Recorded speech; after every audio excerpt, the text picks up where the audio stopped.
আল্লাহ জবাব পাঠাইছে, বন্ধু লা আতরুকু উম্মতাকা ফারদা ওয়ালা আতরুকু উম্মতাকা ওয়াহদা, আপনার উম্মতকে আমি একা ছাড়বো না, আমি আসি, আপনি আসেন আসেন আসেন। তখন বলছে জিবরিল, মালাকুল মউত ইদান ইলা রফিকিল আলা, হাত রাখো, আমি আল্লাহর কাছে যাইতে চাই। ও এইখানেই তো শেষ না, শুধু কিয়ামতের মাঠে চিৎকার দিবে না। জানি না আপনাদের দিল আছে কি নাই, এটা আমার জানা নাই। কবর থেকে যখন উঠবে, লম্বা হাদিস আমি টানতে চাইতেছি না, মালাকুল জিবরিল আমিন যখন পর মারবে, হুকুম হবে ইতি হাবিবি মাকামুল মাহমুদ, আমার বন্ধুকে মাকামে মাহমুদে নিয়ে আসো জিবরিল।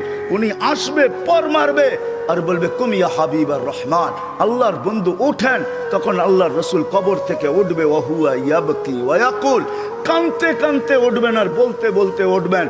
চোখে থাকবে কান্না, মুখে থাকবে চিৎকার, জিবরিল আইনা উম্মতি, আমার উম্মত কোথায় বল, আমাকে তো উঠাইতে